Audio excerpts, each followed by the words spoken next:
이어서 읽겠습니다. 이런 이야기가 있다. 강가에 떠있는 통나무 위에 개구리 4마리가 앉아 있었다. 갑자기 통나무가 물결에 휩쓸려 서서히 떠내려 가기 시작했다. 개구리들은 신이 나서 몹시 흥분했다. 왜냐하면 그런 항해는 난생 처음이었기 때문이다. 얼마쯤 가다가 첫 번째 개구리가 말했다. 이 통나무는 정말 신기하군. 마치 살아있는 것처럼 움직이잖아. 이런 통나무가 있다는 소리는 들어본 적이 없다. 두 번째 개구리가 말했다. 여보게, 그게 무슨 터무니없는 소리인가? 이 나무는 다른 나무와 다를 게 없네. 나무는 움직이지 못한다고. 움직이는 것은 강물이야.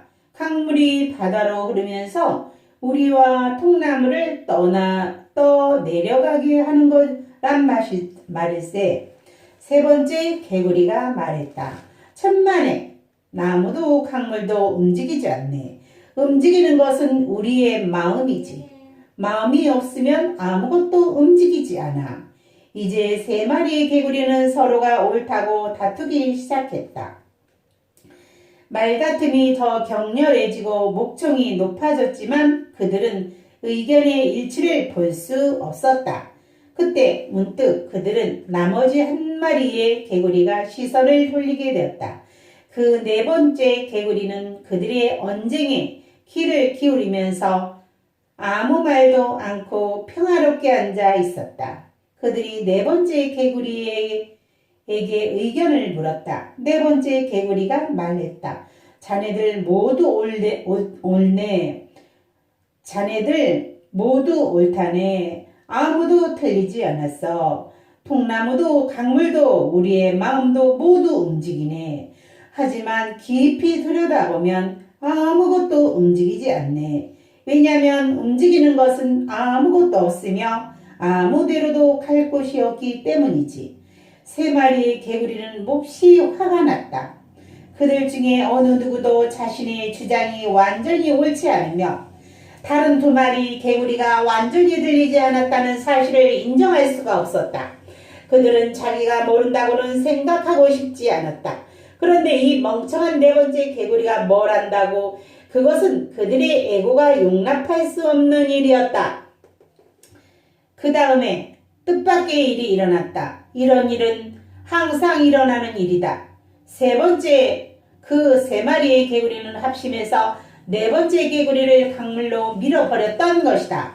진리가 그대의 문을 두드릴 때 문을 열고 손님을 환영하기란 매우 어렵다. 왜냐하면 진리가 문을 두드리는 순간 돌연 그대는 지금까지 거짓 속에 살아왔다는 것을 깨닫기 때문이다. 그대는 자신의 주장과 사상이 모두 거짓이었음을 깨닫는다. 진리와 마주칠 때 돌연 그대의 삶 전체가 무의미해진다. 그대의 과거는 다만 어둠에 지나지 않았다. 그러므로 애고가 진리를 받아들이기는 매우 힘들다. 차라리 진리를 부정하고 문을 걸어 잠그는 것이 더 마음 편하다. 붓다나 예수 같은 사람은 존재하지 않는다고 말하는 게 더 낫다. 그대가 이해하지 못한다는 사실을 받아들이기란 매우 힘들다. 자신의 무죄를 인정한다는 것은 매우 굴욕적인 일이다. 더욱이 황제라는 신분에서는 더욱 그렇다. 황제들은 자신이 이 모든 것을 안다고 생각한다. 그들은 신의 대리인으로 행세한다. 그들은 지상에 재림한 신의 화신이다. 그들은 권력을 갖는다. 그리고 권력을 눈을 멀게 한다.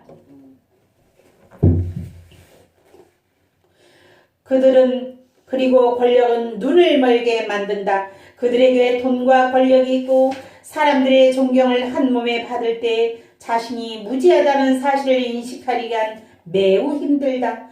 다른 사람들이 그대를 현자로 생각할 때 그대 자신의 무지를 깨닫기란 정말 어려운 노릇이다. 여쭙기 황송하지만 그를 이해하셨지요. 황제는 슬프게 머리를 저었다. 황제는 겸손한 사람이었음에 틀림없다. 비록 눈이 멀긴 했지만 겸손한 사람이었다. 그는 무슨 일이 일어났는지 선사가 무슨 선물을 주었는지 알지 못했다. 하지만 그는 거만하고 편협한 사람은 아니었다. 그러므로 그에게는 가능성이 있다. 그는 이해할 수 없음을 슬퍼했다. 그는 분노하지 않았다. 명심하라. 분노와 슬픔은 똑같은 에너지의 두 측면이다. 이것은 양자택일의 문제이다. 황제가 할 수 있는 일이란 분노하거나 슬퍼하거나 둘 중에 하나였다. 분노했다면 황제는 선사를 죽였을 것이다. 그는 선사를 감옥에 가두고 처형했을 것이다. 그러나 황제는 슬퍼했다. 거기에 희망이 있다. 슬픔에는 아름다운 일면이 있다. 슬픔은 창조적으로 될 수 있다. 그러나 분노는 항상 파괴적이다. 만일 그가 분노로 가득 찬 사람이었다면 그는 선사가 자신을 모욕했다고 생각했을 것이다. 그러나 그는 이렇게 생각했다. 나는 기회를 놓쳤다. 만일 그대가 그처럼 겸손할 수 있다면 그대에게는 더 많은 가능성이 열릴 것이다. 황제는 표적에서 멀리 떨어져 있지 않았다. 머지않아 그는 제 길에 들어서게 될 것이다. 저런 부대서가 그토록 자상하게 일러 주었건만, 저런 부대사가 그렇게 자상하게 일러 주었건만, 단상을 내리치고 우아하게 걸음으로써 선사는 황제의 궁전에 붓다의 세계를 가져왔다. 그렇다. 선사의 설명은 더 이상 훌륭할 수 없었다. 그는 할 수 있는 말은 다 했다. 그는 어떤 상황을 만들었으며 그 상황 안에서 황제는 얼마든지 이해에 도달할 수가 있었다. 그는 할 수 있는 일은 다 했다. 선사에게는 어떤 잘못도 없다. 그보다 훌륭한 가르침은 있을 수 없다. 사실 그는 의도적으로 그렇게 했던 것이다. 무엇보다도 선사와 같은 사람이 궁전을 찾아가는 경우는 매우 드물다. 황제가 찾아가야만 했다. 그러나 선사는 자비심으로 넘치는 사람이었다. 그는 직접 궁전을 방문했다. 사실은 제자가 스승을 찾아가야 한다. 그러나 때로는 스승이 제자를 찾아가는 경우도 있다. 순수한 자비심과 사랑에서 말이다. 선사는 깨달음의 불꽃을 활활 태웠다. 그는 자신의 모습을 남김없이 드러내 보였다. 그날처럼 그렇게 그가 활활 타오르며 자신의 존재를 완전히 드러내 보인 적은 없었다. 이런 종류의 이야기는 많다. 붓다는 조용히 침묵을 지키며 앉아 있었다. 다른 선사들에 대한 이야기도 있다. 그들은 단상에 서서 좌중을 쭉 둘러보고는 아무 말도 하지 않고 단상을 내려왔다. 하지만 그 부대사처럼 단상을 내리치며 황제를 혼수 상태에 흔들어 깨우려고 시도한 사람은 없었다. 그렇다. 지공의 말은 옳다. 저런 그가 이처럼 자상하게 일러준 적은 없었건만 바로 그 순간에 어떤 변형이 일어날 수가 있었다. 조변은 이렇게 읊었다. 돌연 내 성병령이 울리고 마음의 문이 왈칵 열린다. 아, 노인 하나가 제 집처럼 그곳에 앉아있다. 선사는 갑자기 천둥치는 소리를 만들었다. 만일 황제가 이 엄청난 자비와 아름다움, 이 선물을 받아들일 준비가 되어 있었다면 바로 그 순간에 마음의 문이 활짝 열렸을 것이다. 폭발하듯이 열렸을 것이다. 아, 노인 하나가 제 집처럼 그곳에 앉아있다. 그대는 이미 그대가 찾고 있는 그것이다. 그대가 찾는 것은 이미 그대 안에 앉아있다. 그것은 그대가 태어나기 전부터 거기에 있었다. 아, 노인 하나가 제 집처럼 그곳에 앉아있다. 그러나 황제는 그것을 놓쳤다. 나는 날마다 그대에게 소리치고 있다. 물론 나는 단상을 내리치지 않았다. 나는 그대의 머리를 내리친다. 왜냐하면 그대의 혼수 상태는 황제보다 훨씬 더 깊기 때문이다. 단상을 내리치는 것으로서 도움이 되지 않을 것이다. 단상을 내리치면 그대는 내게 화를 낼 가능성이 높다. 그대는 슬퍼하지도 않을 것이다. 그래서 나는 그대의 머리로 망치로 사정없이 내리치는 것이다. 그러나 내가 무엇을 말하든 간에 내가 말하기 원하는 것은 그것이 아니다. 나의 말들은 진리와 아무 관계도 없다. 진리는 말해질 수 없기 때문이다. 나의 말은 다만 망치질을 할 뿐이다. 그 망치질로 인해 그대가 깨어난다면 그대는 진리를 보게 될 것이다. 이것은 다만 하나의 기회를 만드는 작업뿐이다. 나는 그대를 거칠게 흔들어 깨우고 있는 것이다. 그리고 그대가 정하지 않는다면 나에게 협조하고 나와 함께 갈 준비가 되어 있다면 그대가 나를 신뢰하고 용기를 갖는다면 그때 나의 말은 그대의 잠을 깨우는 내성병력이 될 것이다. 삶은 소리도 없이 미끄러지듯 흘러가고 매 순간 그대는 그것을 놓치고 있다. 이제 그 정도면 됐다. 그대는 너무 오랫동안 놓쳐왔다.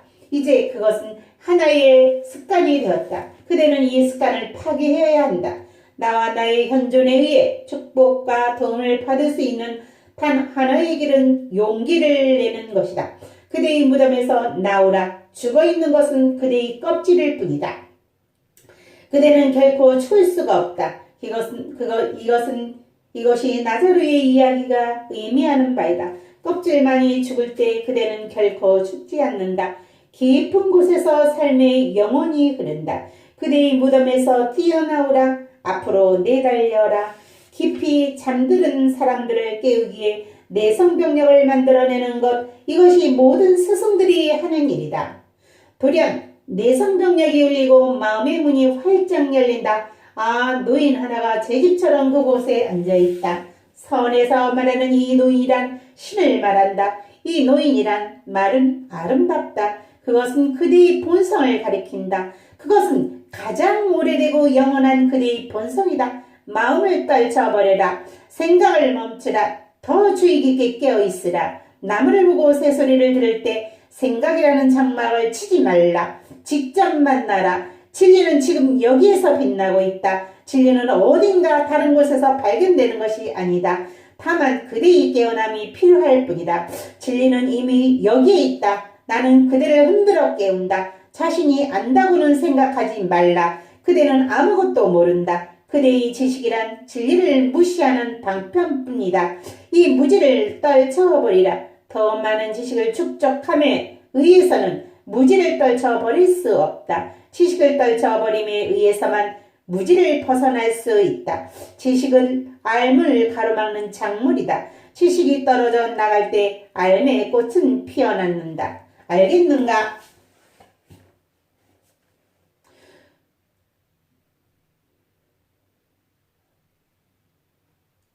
공당에 앉아 몸을 기대니 마음은 옴짝 않고 맑기가 물 같던 중 문득 벼락때려 정문이 쪼개지며 본래의 제 불성을 불러내게 될 줄이야.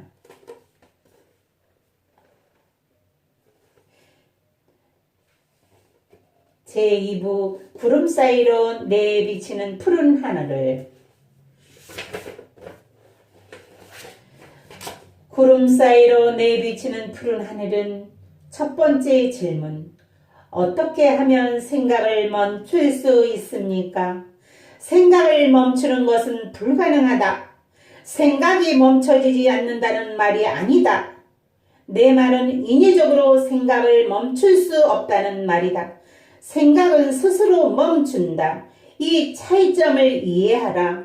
이에 대한 이해 없이 마음의 길을 쫓아가다가는 미쳐버리고 말 것이다. 생각을 멈추겠다는 노력에 의해 무심의 상태가 되는 것은 아니다. 더 이상 생각이 없을 때 무심의 경지가 거기에 있다. 생각을 멈추려는 노력은 더 큰 불안과 갈등을 초래할 것이다. 그대의 내면에 뒤죽박죽이 될 것이다. 이것은 도움이 되지 않는다. 설령 그대가 잠시 동안 강제로 생각을 멈추는 데 성공한다 해도 그것은 결코 무심의 경지가 아니다. 그 얼마간의 순간에 거의 죽어있다. 그 순간은 살아있지 못하다. 그대는 일종의 정적을 느끼겠지만 그것은 침묵이 아니다. 강요된 정적은 침묵이 아니다. 그 밑바닥 무의식 깊은 곳에서는 억눌린 마음이 계속 움직이고 있다. 그러므로 마음을 멈출 수 있는 방법은 없다. 그러나 마음은 멈춘다. 그것은 분명하다. 마음은 인위적인 노력에 의해서가 아니라 저절로 멈추는 것이다. 그렇다면 무엇을 해야 하는가? 주시하라. 생각을 멈추고 노력하지 말라. 마음에 반대되는 어떠한 행위도 할 필요가 없다. 마음에는 반대하는 자가 누구인가? 그것은 마음이 마음에 반대하는 것이다. 그대는 마음을 둘로 나눈다. 우세한 한쪽의 마음이 그 자신의 다른 부분이 죽이려고 한다. 그것은 불합리한 것이다. 그것은 어리석은 게임이다. 그것은 그대를 미친 상태로 몰아갈 것이다. 마음이나 생각을 멈추려 하지 말라. 다만 주시하라. 가만히 놔두고 지켜보라. 마음을 자유스럽게 놔두라. 마음이 원하는 만큼 빠른 속도로 달려가게 내버려 두라. 그때 그대는 어떤 방식으로든 마음을 통제하려 하지 않는다. 그대는 다만 주시자이다. 그것은 아름다운 경험이다. 마음은 가장 훌륭한 메커니즘의 하나이다. 과학은 아직까지 마음에 비교할 만한 것을 발명하지 못했다. 마음은 아직 최고의 걸작이라는 자리를 빼앗기지 않았다. 마음은 엄청나게 강력한 힘을 지니며 정교하게 이를 데 없다. 마음의 잠재력은 무궁무진하다. 그것을 주시하라. 그것을 즐겨라. 그리고 마음을 지켜볼 때 적대적인 태도를 취하지 말라. 마음을 적으로 간주할 때 그대는 주시할 수 없다. 그대는 이미 마음에 반대하는 선입견에 편견을 갖고 있다. 그대는 이미 마음을 잘못된 어떤 것으로 결정해버렸다. 누군가를 적으로 간주할 때 그대는 깊이 관찰할 수 없다. 그대는 그대의 눈을 들여다보지 못한다. 그대는 그의 시선을 회피한다. 마음을 주시한다는 것은 깊은 사상과 존중으로 관찰한다는 의미다. 마음은 신의 선물이다. 마음 자체는 아무것도 잘못된 것이 없다. 마음은 자기 것들과 마음 마찬가지로 아름다운 것이다. 하늘을 흘러가는 구름은 아름답다. 그렇다면 내면의 하늘에 흘러가는 사념의 구름이 아름답지 않는 이유가 무엇인가? 나무에서 피어나는 꽃은 아름답다. 그렇다면 그대의 존재 안에서 피어나는 사념의 꽃은 왜 아름답지 않단 말인가?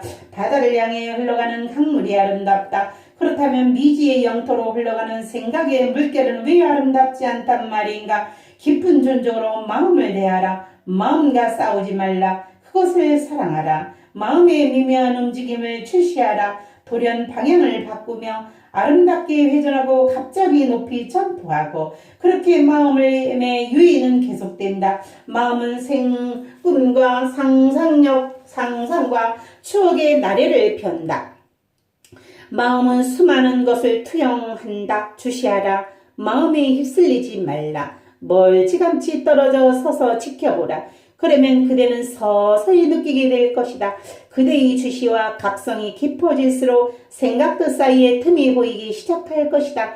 하나의 생각이 흘러가고 아직 다른 생각이 오지 않았다. 거기에 틈이 있다. 그 틈새에서 그대는 난생 처음으로 무심의 하늘을 엿보게 될 것이다. 그대는 무심의 맛을 느낄 것이다. 그것이 선과 도, 요가의 맛이다. 그 작은 틈새에 돌연 투명한 하늘이 드러나고 햇빛이 쏟아져 내린다. 갑자기 세상은 신비로 가득 찬다. 모든 장애물이 제거되었기 때문이다. 이제 그대의 눈에는 장막이 쳐 있지 않다. 그대는 투명하게 볼 수 있다. 그대는 속속들여 꿰뚫어 본다. 존재계 전체가 너무나 확연하게 보인다. 처음에는 아주 드물게 그런 순간들이 찾아올 것이다.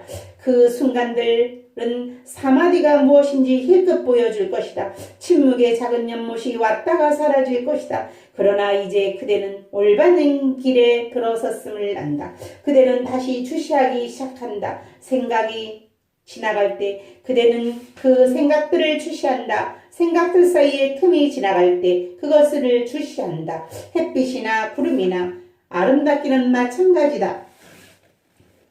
이제 그대는 선택하지 않는다. 이제 그대는 고정된 마음을 갖고 있지 않다. 그대는 나는 생각들 사이의 틈새만을 좋아한다 라고 말하지 않는다. 그것은 어리석은 짓이다. 그 틈새만을 원하고 거기에 집착하게 되면 그대는 다시 생각들에 반대되는 입장을 취하는 것이다. 그러면 그 틈새들은 사라진다. 그 생각의 틈새는 그대가 멀리 떨어져서 지켜볼 때만 나타난다. 그 틈새들은 저절로 일어나는 것이지 억지로 강요할 수가 없다. 계속 주시하라. 생각이 오고 가게 놔두라. 그 생각들이 원하는 곳으로 가게 놔두라. 아무것도 잘못된 짓이 없다. 억지로 조작하지 말라. 방향을 지시하려 하지 말라. 사념들을 자유롭게 오가게 놔둬라. 그러면 사념들 사이에 간격이 점점 더 벌어질 것이다. 그대는 작은 사토리의 순간들을 맛볼 것이다. 때로는 몇 분이 지나도 아무 생각이 일어나지 않을 것이다. 아무것도 오가지 않고 완전한 침묵만 있을 것이다. 4년의 간격이 더 벌어질 때 더 큰 간격들과 그들이 더불어 그대는 새롭고 투명한 시각을 갖게 될 것이다. 외부 세계뿐만 아니라 내면의 세계도 투명하게 들여다볼 수 있을 것이다. 첫 번째 간격들에게서 그대는 생각을 들여다볼 것이다. 나무들은 것이다. 영혼의 음악, 허공의 음악이 그대를 감쌀 것이다. 그대는 돌연 신의 현존 안에 있게 될 것이다. 그것은 말로 표현할 수 없는 신비한 경험이다. 간격들이 더 벌어질 때 내면에서부터 똑같은 일이 일어난다. 신은 밖에 있는 것만이 아니라 안에도 있다. 그대는 깜짝 놀랄 것이다. 그는 보여지는 자일 뿐 아니라 보는 자이기도 하다. 그러나 그 어느 쪽에도 집착하지 말라. 집착은 마음을 계속 살아있게 하는 마음의 음식이다. 무집착의 주시가 마음을 멈추는 비결이다. 거기엔 아무 노력도 필요치 않다. 그 축복된 순간들을 즐기기 시작할 때 그대에겐 순간들을 더 오래 지속시키는 능력이 생기게 된다. 마침내 어느 날인가 그대는 주인이 된다. 그때 그대는 생각을 원하면 생각한다. 생각이 필요하다면 그대는 생각을 이용한다. 만일 생각이 필요 없으면 그것이 휴식하게끔 놔둔다. 마음이 더 이상 존재하지 않는 것은 아니다. 마음은 거기에 있다. 그러나 그대는 필요에 따라서 마음을 이용할 수도 안 할 수도 있다. 이제 그것은 그대의 결정에 달렸다. 마음은 마치 다리와 같다. 달리고 싶을 때 그대는 다리를 이용한다. 그러나 달리고 싶지 않을 때 그대는 다리를 휴식하게 가만히 놔둔다. 어쨌거나 다리는 거기에 있다. 마찬가지로 마음도 항상 거기에 있다. 그대에게 말할 때 나는 마음을 이용한다. 그 외에 다른 방법은 없다. 그대의 질문을 대답할 때도 나는 마음을 이용한다. 다른 수가 없다.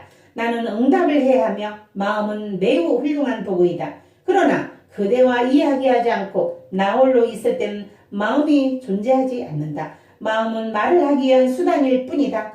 혼자 있을 때에는 마음은 필요치 않다. 그러나 그대는 마음에 쉴 틈을 주지 않는다. 그대는 계속 마음을 이용하고 마음은 지친 가운데 끊임없이 일을 한다. 마음은 낮에도 밤에도 움직인다. 그대는 낮에는 생각하고 밤에는 꿈을 꾼다. 마음은 항상 풀가동 중이다. 그대가 7, 80년을 산다 해도 마음은 계속해서 작동할 것이다. 감사합니다. 사랑합니다.